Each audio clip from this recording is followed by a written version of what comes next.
Et si le monde du bien-être pouvait se défaire des dogmes qui le déconnectent de la réalité? Dans ce podcast, on vous propose d'explorer les parts d'ombre des thérapies complémentaires et de la spiritualité. Entre soi, injonction du positif, consommation du bien-être, jargon parfois inaccessible, fausse authenticité. Ce projet est né d'une envie de mettre un peu les pieds dans le plat, d'apporter de la transparence et de la simplicité à tout ça. L'intention de cette mini-série, c'est notamment de s'ouvrir à la possibilité d'approcher le monde du développement personnel et du bien-être d'une manière plus abordable, plus ancrée et moins dans l'injonction. Tu vois, moi, c'est un truc en fait dont je m'aperçois dans mon activité. Je propose des coachings collectifs à des entrepreneurs qui sont bloqués dans leur communication, qui galèrent à développer leur clientèle.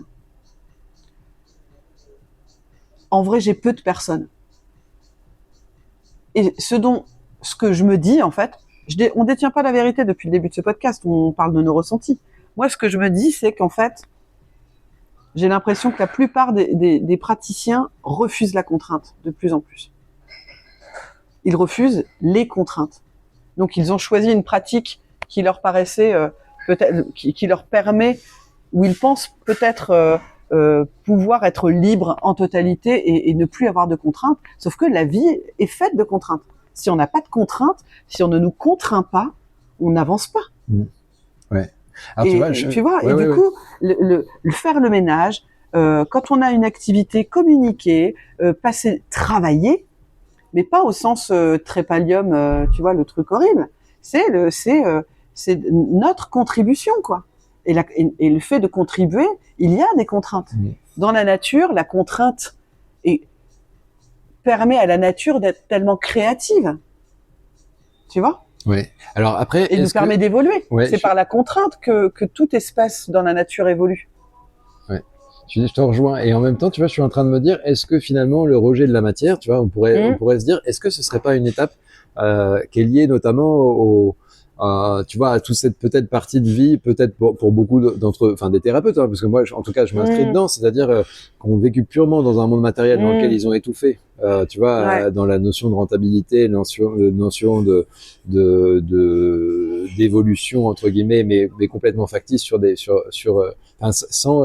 sans sens justement, et qu'il y a une sorte d'opposition qui s'est créée en disant, en fait, la matière égale le manque de sens. Complètement. Et du coup, il y a une sorte de dégoût rejet, temporaire, mais qui doit être vécu. On va à l'opposé par système de compensation, et on va au bout de l'opposé pour se dire, non, en fait, c'est l'opposé, ça marche. Complètement. Je suis complètement d'accord avec toi.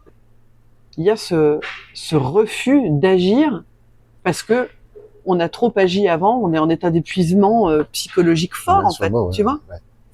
Et je me dis, ça, en même temps, ça craint parce que il y a une partie des thérapeutes qui vont nous accompagner de praticiens qui vont nous accompagner dans l'être pour nous aider à mieux passer à l'action, mais eux-mêmes n'arrivent pas à passer à l'action pour faire décoller leur activité. Et tu sais pour moi, il y a une sauvegarde là-dedans, c'est la contrainte financière.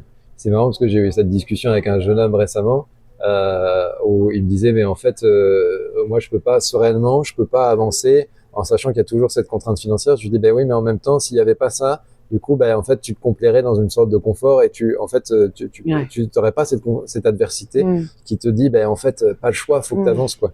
Quand il n'y a pas la motivation à communiquer et à faire décoller leur entreprise, la question que je leur pose, c'est déjà, est-ce qu'ils sont en couple ou pas? Il y en a beaucoup, en fait, qui sont en couple et c'est l'autre, en fait, qui assure au niveau financier. Ah, la béquille parfaite, ouais, mais donc, terrible. Il y a cette béquille qui est là, tu vois. Mais par contre, c'est très inconfortable parce que l'autre, il commence à en avoir ras la casquette de payer les factures pour tout le monde et de voir que l'autre n'avance pas, tu vois. Donc, ils ont une forme de pression quand même, en mode là, j'ai besoin d'avancer parce que l'autre, il est pas trop content.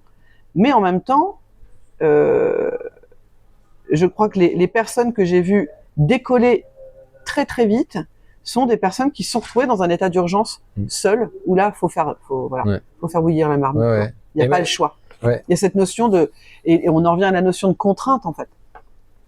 Sans contrainte, il n'y a pas d'évolution, quoi. Il n'y a pas d'existence, vraiment, ouais. Il y a une fausse existence, quoi. Ou du coup, tu sais, bon, c'est pas grave si je fais pas tant de chiffre d'affaires par mois, c'est pas grave. Enfin, j'ai quand même ce truc-là. Mais au fond de soi, on est super mal de pas avancer. Ouais. Il y a un parallèle qui est intéressant là-dessus, c'est, je sais pas d'où il vient d'ailleurs, mais je me demande si ce serait pas encore Titu Tatane, mais je sais plus. La comparaison entre le feu et le bois. Quand on considère que le bois c'est la contrainte du feu, c'est-à-dire que c'est en fait à la fois c'est ce qui Ouais, ouais, ok. tu vois, c'est la contrainte du feu, c'est-à-dire que ben en fait le feu doit brûler le bois pour avancer, mais en fait s'il y avait pas de bois, ben, il y aurait, le feu s'éteindrait quoi. Tu vois, et de dire que la contrainte c'est un peu le bois du feu, c'est un peu, tu vois, C'est un catalyseur, c'est un combustible. Ben un oui, combustible. ouais, c'est ça. Ouais. Donc en fait, la contrainte, c'est en fait c'est l'adversité. S'il y a pas, d'ailleurs, il y a un phénomène très intéressant biologiquement aussi qui explique que nos cellules vivent plus longtemps et vivent mieux si elles sont confrontées à des changements. Elles doivent créer des adaptations. Et en fait, c'est le fait d'avoir des contraintes qui nous poussent à l'adaptation qui vont nous permettre de développer, enfin en fait d'évoluer et donc d'exister plus fortement. La contrainte, elle nous pousse à être créatifs, totalement quoi.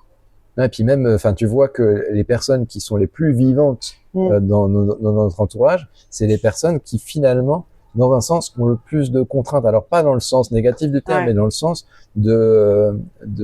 elles sont dans un mouvement assez fort, et en fait ce mouvement il implique oui énormément de choses, de petites choses à prendre en compte, mais en fait chez eux ça paraît hyper fluide. Oui, parce que ces contraintes là elles sont complètement absorbées. Moi pendant un temps j'étais à l'arrêt, tout me paraissait compliqué. Ah bah et ouais, c'est ça, et cette perte alors c'est encore une fois c'était sûrement un passage, et que fallait peut-être faire l'expérience de l'arrêt total pour pouvoir apprécier l'impact de l'action. Ouais. Mais ah oui, je suis d'accord avec toi. Qu'est-ce que c'était compliqué, tout me paraissait une montagne.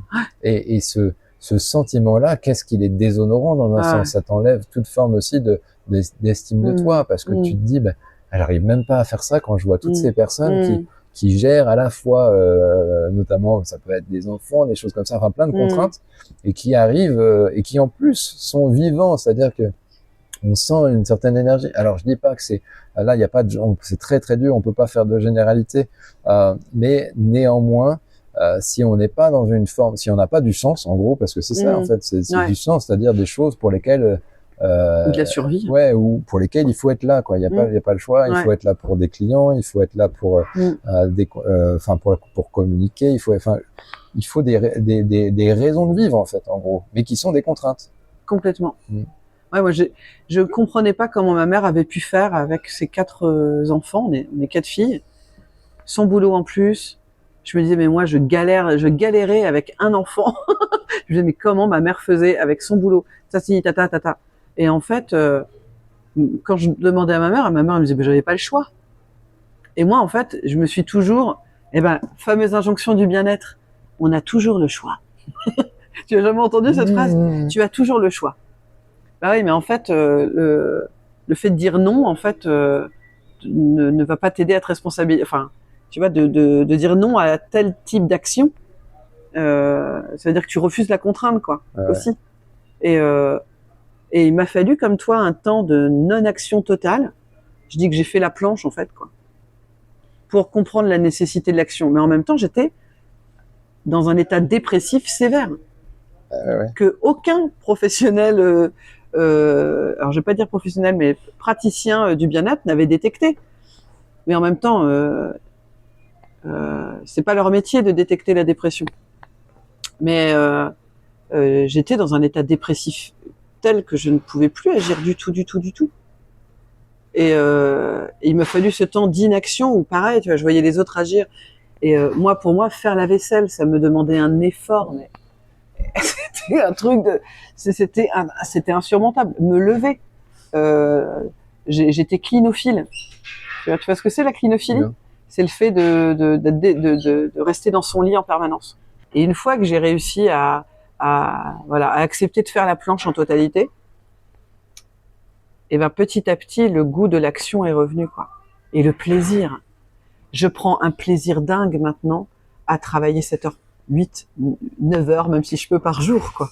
Et de me dire que maintenant, j'arrive à travailler 6-7 heures par jour, à être en lien avec l'autre et à faire des tâches ménagères en plus. C'était impossible pour moi de faire...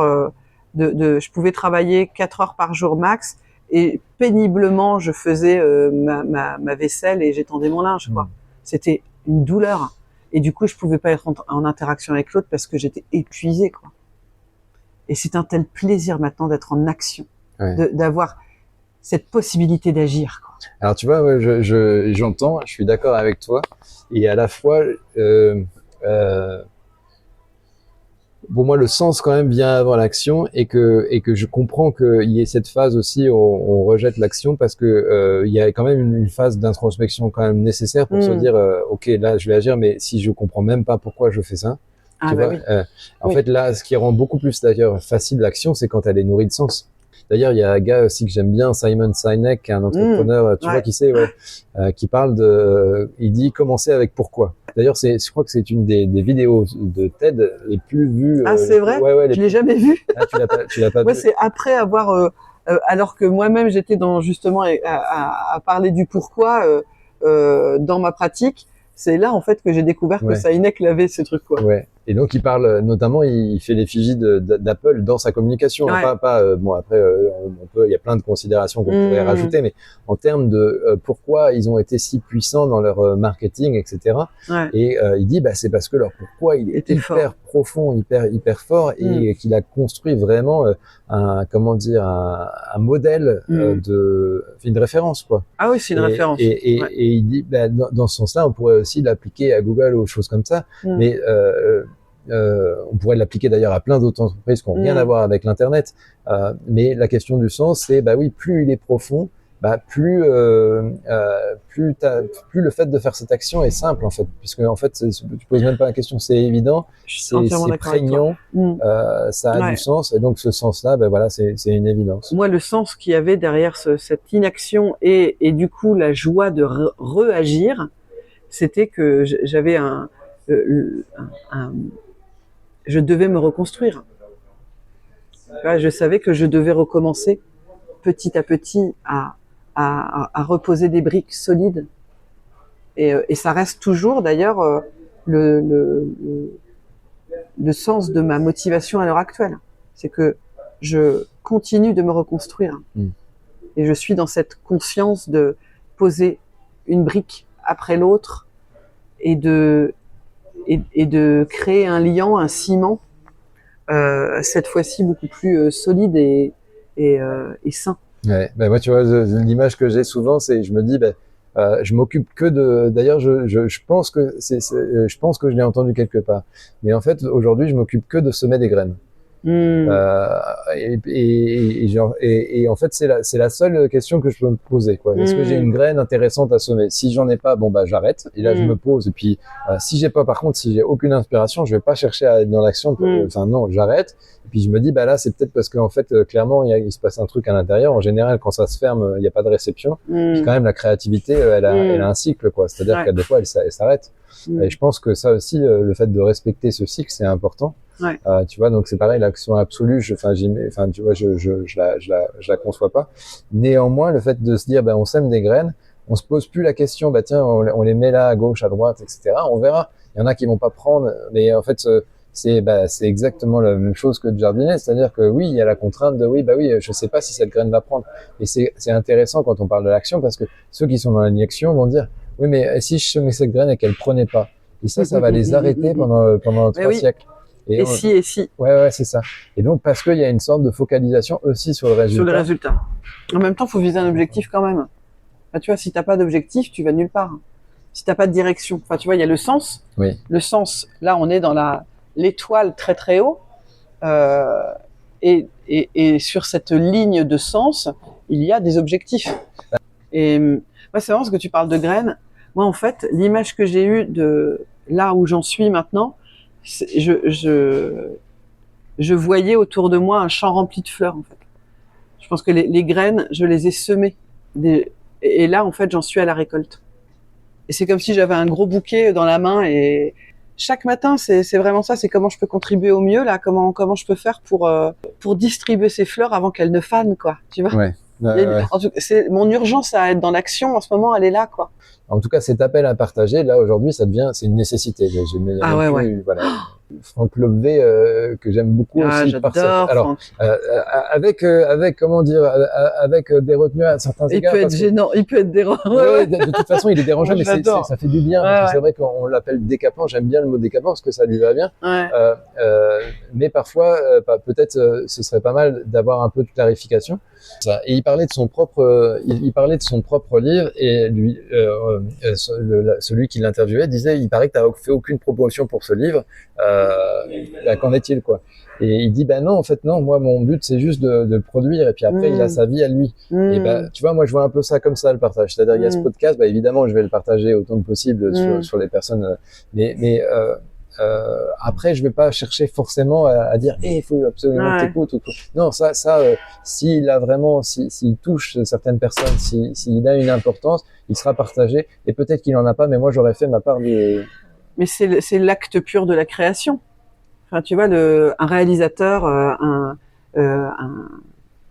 tout type de créateur, en fait, une fois que c'est mis dans la matière, peu importe ce que ça devient, après, c'est une option, quoi, tu vois, mais c'est déjà de matérialiser la pensée. Et moi, c'est ça, tu vois, là, ce qu'on enregistre aujourd'hui, on sait pas si ça va être monté ou pas, comment, quoi, mais on a cette nécessité-là de déposer. Et de partager notre point de vue. Merci d'avoir écouté cet épisode jusqu'au bout. On espère que ça vous a plu. Bien entendu, on serait ravis d'avoir vos retours et témoignages en commentaire. N'hésitez pas à partager d'ailleurs cet épisode autour de vous. Et puis, on a mis dans le descriptif de la chaîne un lien d'abonnement à la liste de diffusion si vous voulez être informé des prochains épisodes. Et c'est la fin pour nous de cette exploration des parts d'ombre du monde du bien-être. Il nous reste une myriade de thèmes à aborder ensemble. D'ici là, pensez à vous inscrire à la liste de diffusion via le descriptif de la chaîne si vous souhaitez rester informé des prochains podcasts à venir. À bientôt!